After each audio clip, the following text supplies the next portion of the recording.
Welcome everyone to another episode of Women's Wellness That Works. I'm Essential Ann, and I'm very excited to have another expert here on our expert series. She is a language expert. Her name is Renee Yomtob, and she encourages people to gain a deeper connection with themselves.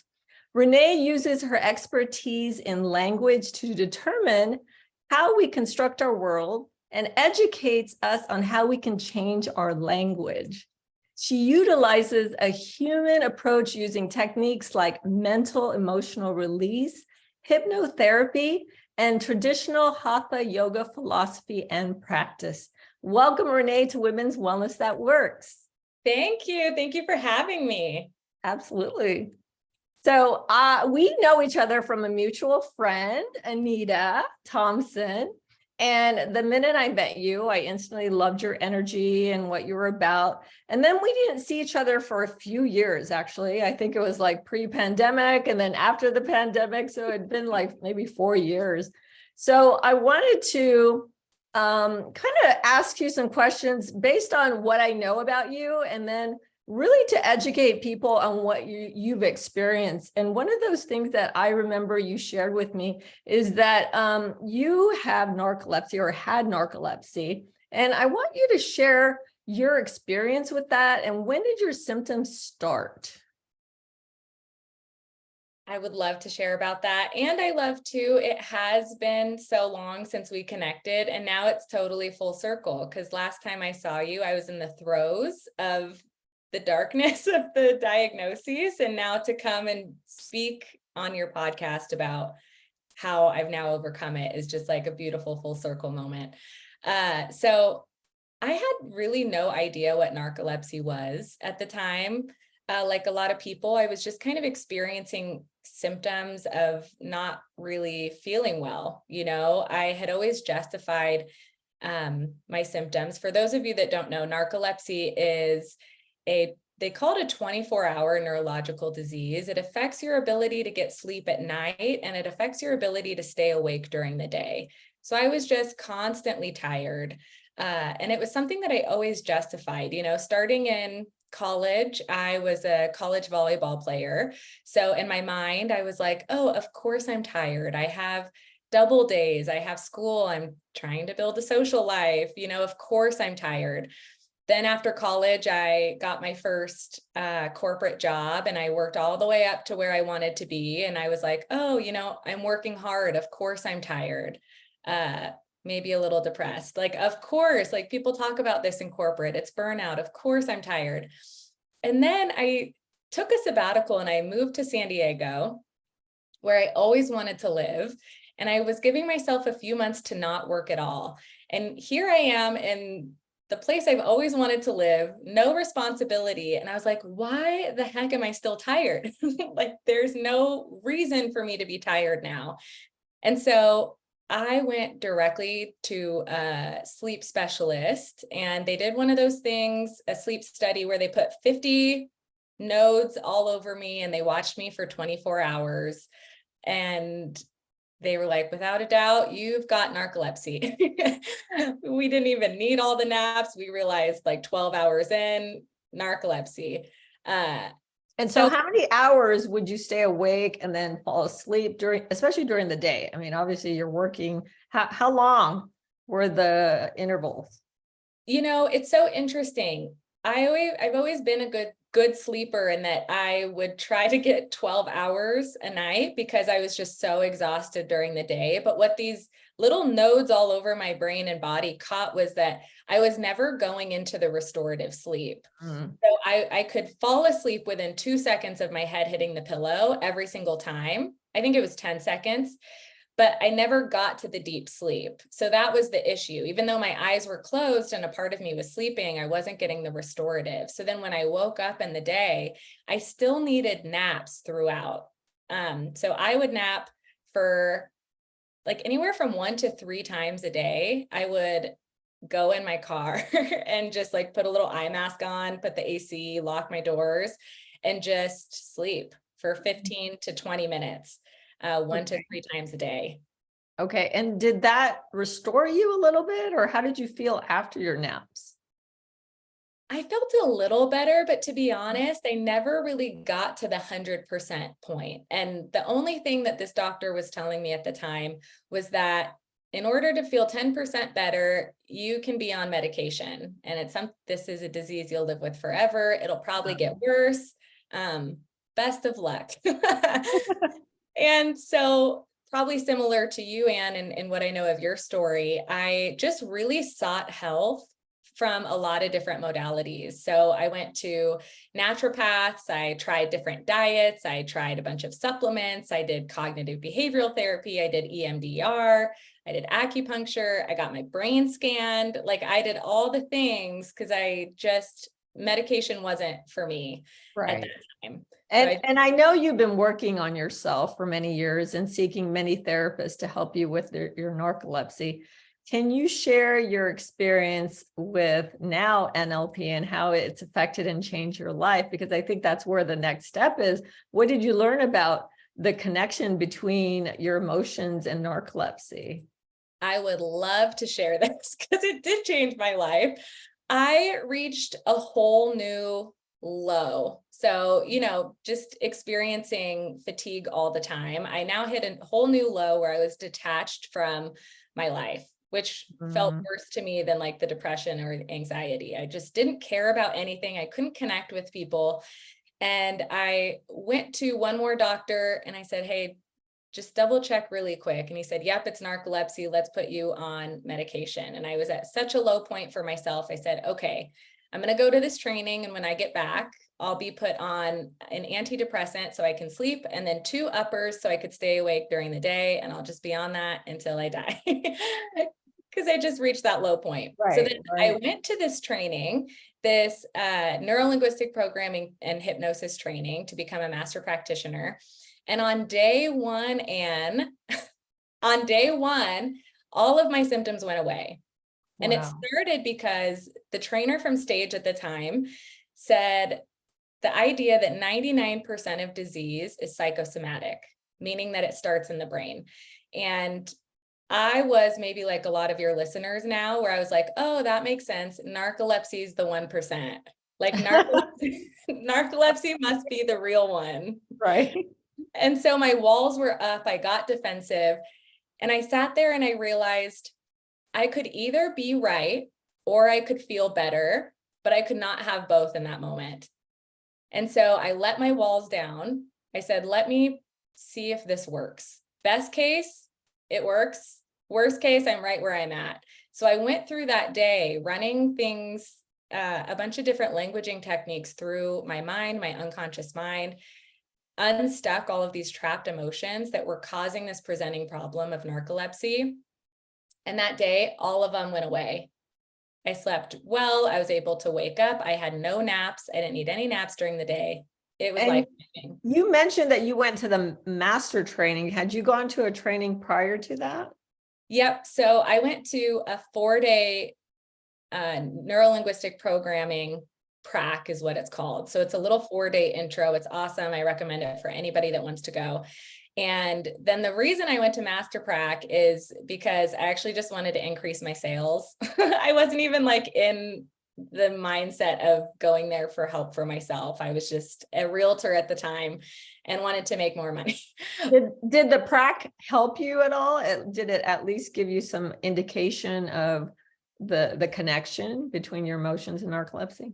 Yeah, prac was really the first eye-opening experience to me in the role that our unconscious mind plays in our everyday life. Our unconscious mind and our conscious mind are oftentimes out of alignment. And we know that when we're not really being who we want to be or reaching those goals that we set for ourselves. It's like around resolution time, it's like, I want to go to the gym, but then you don't go to the gym. Right. It's like, there's a disconnect there, and there's something under the surface that's really running the ship. So even though our conscious mind has all these goals, our conscious mind wants to make a lot of money, be in healthy, happy relationships, experience joy, whatever it is, our unconscious mind might be holding on to past emotions, like any fear, any doubt, any thoughts of unworthiness or undeservingness.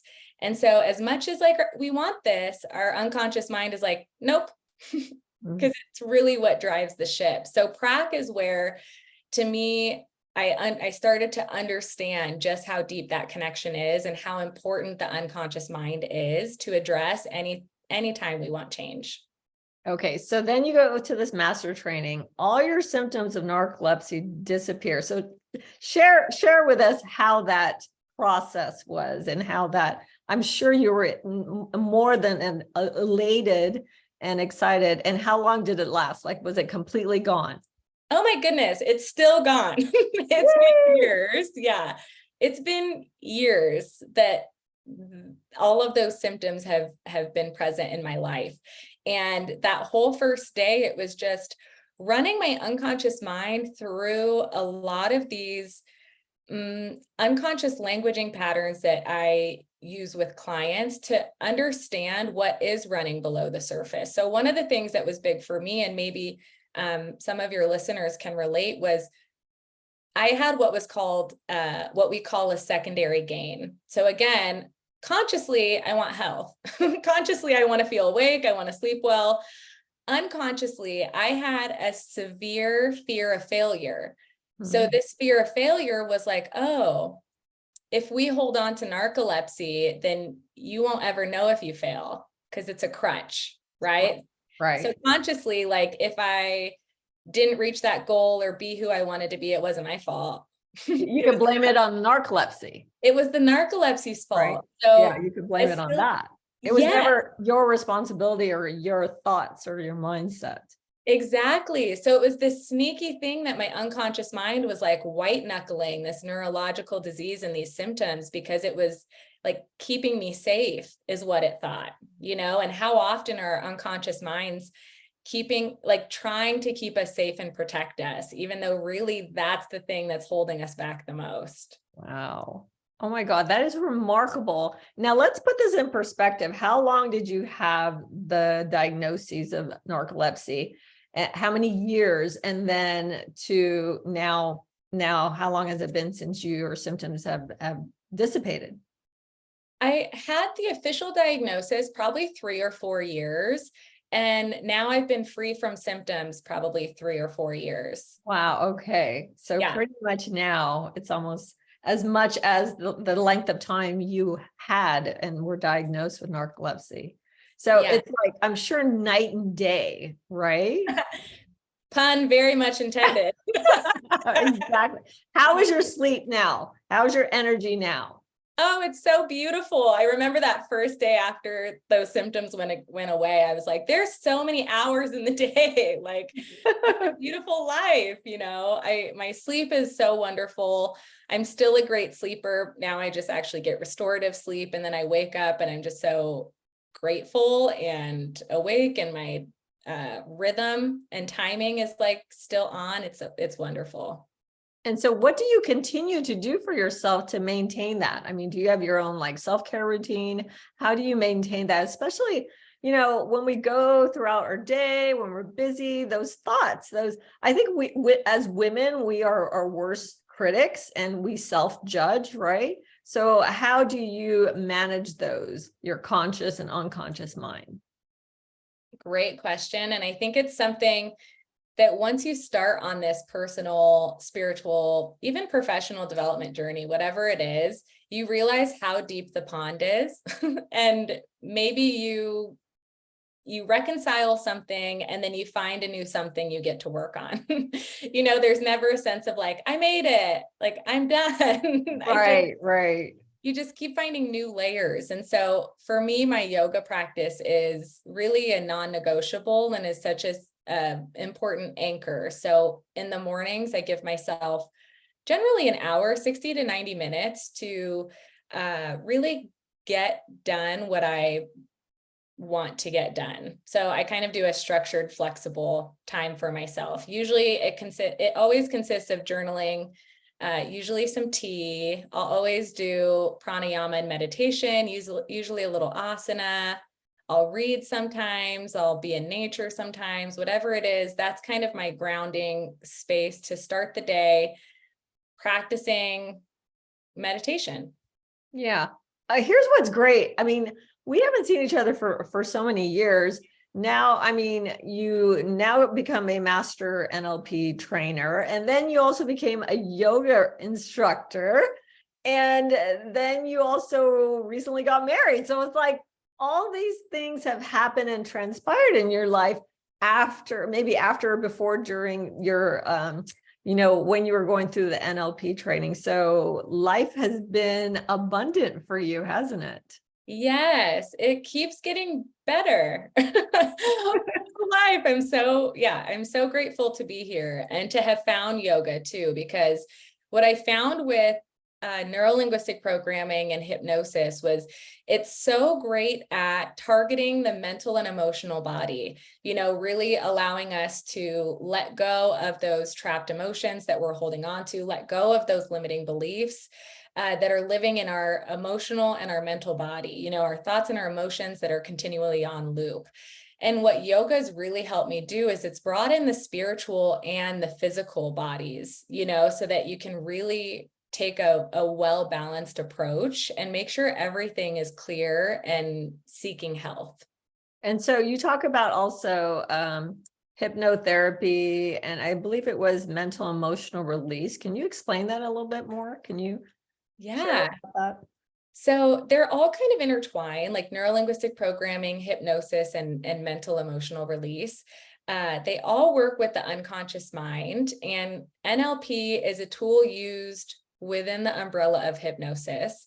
And mental emotional release is a specific technique that's been clinically, oh my goodness, what's the word? Researched, studied, in comparison with cognitive behavioral therapy with clinical depression and its ability to help those get rid of these emotions, that clinical depression, for good. So the research behind it is really amazing. And it's similar to a little hypnosis technique. What it really does is it helps unearth, it helps you let go and release these things that are unconscious that you don't even know are there, so that you can have a clean slate moving forward. Now, I'm sure NLP would support people who have gone through trauma, right? Who have gone through maybe some sexual abuse or other things that they've been traumatized, PTSD, like you said, depression, anxiety. And I know that for me personally, when I was going through my health journey, I had done a lot of personal development work as well. And, focusing on positive affirmations and just not even just thinking about them, but saying them out loud. And you talk about our words, and I'm going to quote you here. Our words don't describe our world. They create our world and how we can use it to our advantage. So can you share a little bit about that? Yes, I would love to. So I'm sure if you're anywhere in the wellness space, you've heard about gratitude journaling and taking time in your morning and your evening, all throughout your day, to really express gratitude. And it's a beautiful practice in itself. And it really helps us reprogram our minds. This is the next layer that I'd really like to share here, which is if you are practicing what you can see around you and the gratitude you can express, you are literally training your brain to see that. The example that I like to give is, let's say, okay, when I was in high school, for example, my very first crush, he drove a red truck. And I'm not a car person, like, at all. I don't notice cars on the street, but he drove a red truck, and you better believe I noticed every single red truck that crossed my path because I was looking for it. And so the same goes for gratitude. If we, in this moment, if I can look around and find 3 things that I'm deeply grateful for, our mind starts to pick up things. It picks up the abundance. It picks up the things that are always present that we can be grateful for. So it's quite literally those affirmations you're saying out loud, the gratitude practicing, anything you're writing out, anything you're speaking, you're training your mind to look for. So it's there. So it's such a beautiful practice of self-love and, in a way, future goal setting, future pacing, to really train yourself to see that. Yeah, I really believe that words do matter, and that how we share with them, with people that we're either connected to, like your family, or even having a conversation, how important and how powerful that words can be. The spoken word, I mean, we communicate not only, I mean, through text, right? Because most of us, I mean, we're on the technology world, we're texting. Those words matter too, right? Not just, obviously verbal would be the best way to communicate, but words do matter and how important they are. I know for me, I believe I'm an empath, and I am an empath, and I'm sensitive. So words to me are like almost like living and breathing, because what I hear, and what people may hear are totally different things. Isn't that correct? Yes, you're totally right, because how we describe our world, the words we choose in each moment tells us exactly about the lens that we're looking through.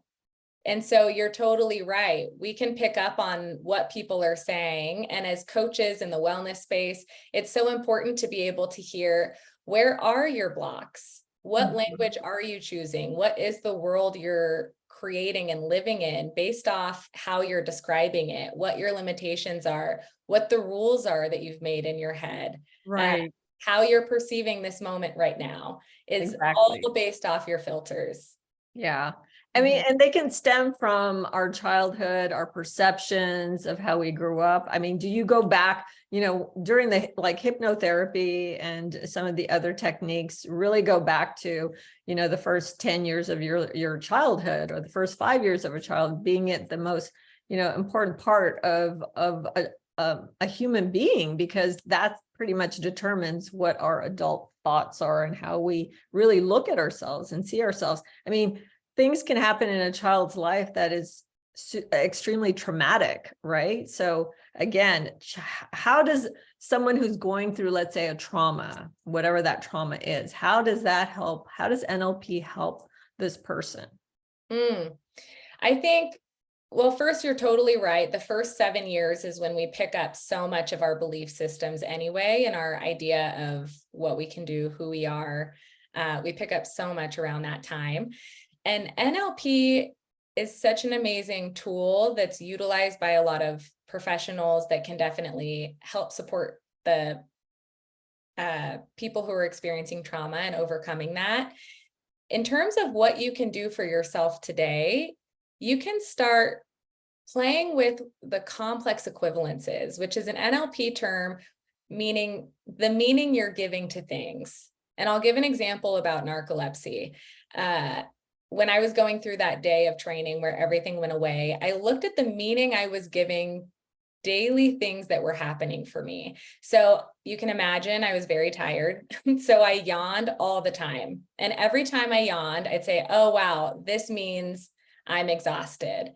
This yawn means I didn't get sleep. This yawn means I need to go take a nap. And what NLP allowed me to do was I said, okay, what else could a yawn mean? Like, what could a yawn mean to me that's more empowering? So I started to say, oh, I'm yawning. This means I'm really relaxed. Like, oh, I'm yawning. This means I'm ready to experience this next level of change. Like, oh, I yawned. That means I'm so rested. So one little thing you can do today is start playing with the meaning you're giving things and give it a new meaning that serves you. I like that.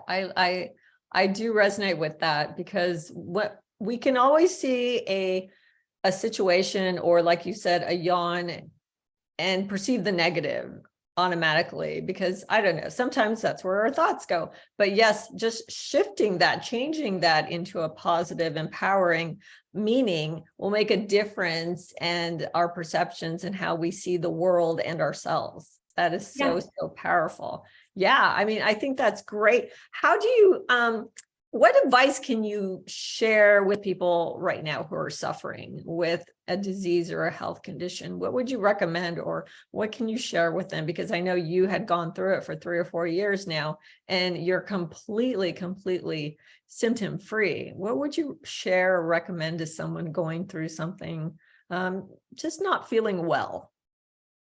I will say the thing that I was so seeking when I was in the lows of the lows, and that is that it can get better and you can feel better.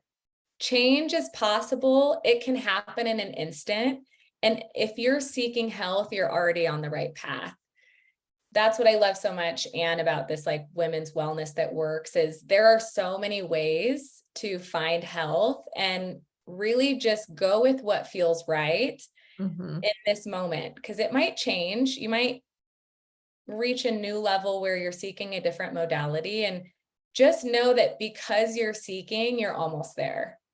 Yes, I agree. I agree with all of the above. Something I would share also with people who are suffering, I was sick and tired of just being sick and tired. That's the bottom line. I just wanted a new life. I wanted to change, but I do remember saying